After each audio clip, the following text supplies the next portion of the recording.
संतांचे अनंत उपकार आहेत. संतांच्या आपण सानिध्यात गेलो तर काय होतं? तुकडोजी महाराजांच्या सानिध्यात गेलेल्या लोकांचा उद्धार झाला. नवे नवे त्या लोकांचं नाव अमर होऊन गेलं.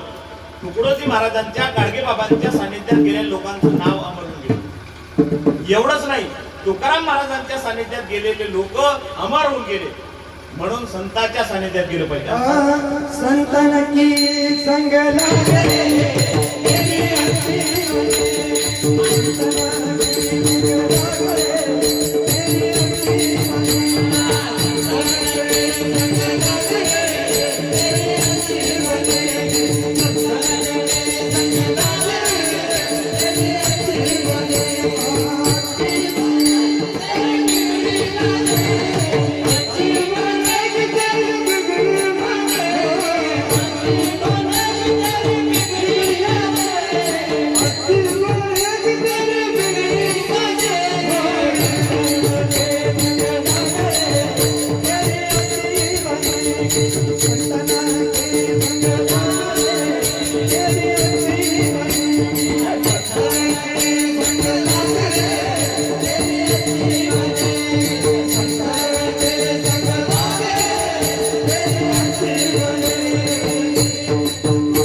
चांगलं होतं. म्हणून संतांच्या संगतीत गेलं पाहिजे. आता संतांच्या संगतीत म्हणजे संतांच्या संगतीत गेल्यानंतर काय होतं बरं? भगवंताने प्रश्न केला तुकडोजी महाराजांना, संतांच्या संगतीत गेल्यानंतर काय होतं? आणि संतांकडेच मागणी भगवंत करतात. तुकडोजी महाराजांना भगवंताने एक प्रश्न केला, माणूस द्या म्हणजे माणूस द्या. आणि मग कसा माणूस मागितला? तुकडोजी महाराजांना माणूस मागितला तर कसा मागितला? निर्व्यसनी असला पाहिजे, निरअहंकारी असला पाहिजे, समाधानी असला पाहिजे, दुसऱ्याचा उद्धार करणारा, दुसऱ्याचा विचार करणारा, दुसऱ्याच्या सुखामध्ये आपलं सुख मानणारा असा माणूस तुकडोजी महाराजांना भगवंताला मागितला.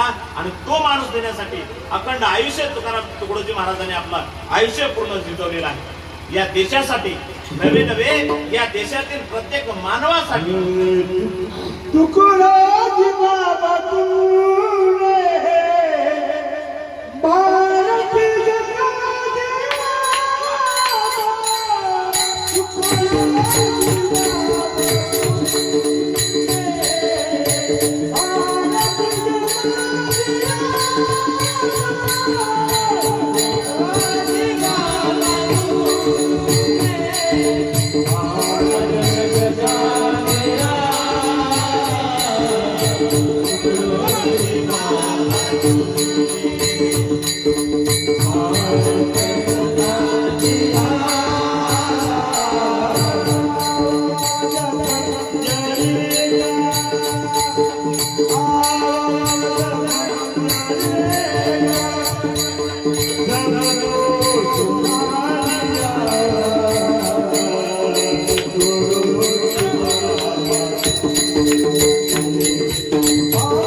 भारत जगादिया भारत देशाला जागवलं तुकडोजी महाराजांनी. आणि का जागवलं तर माझा समाज सुधारला पाहिजे, माझा माणूस हा मानवतावादी झाला पाहिजे, तो विवेकाच्या सानिध्यात आला पाहिजे, सत्संगाच्या सत्कार्याच्या सानिध्यात आला पाहिजे असं तुकडोजी महाराजांनी सांगितलं आहे. पण संतांच्या संगतीत गेलो तर काय होतं? अर्धक्षण घडता संतांचे संगतीत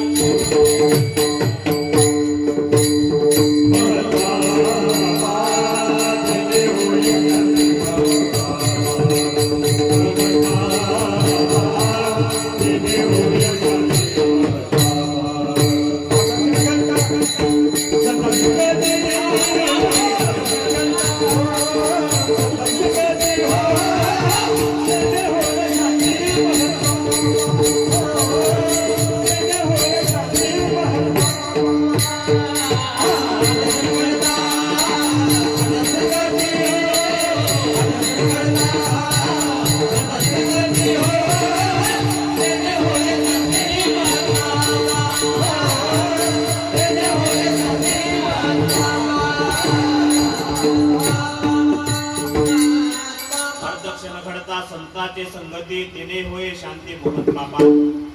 जे काही पाप आहे ते नष्ट होतं संतांच्या संगतीत.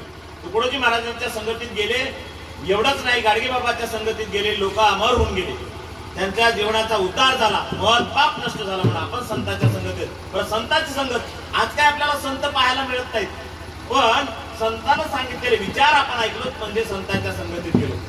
म्हणून त्या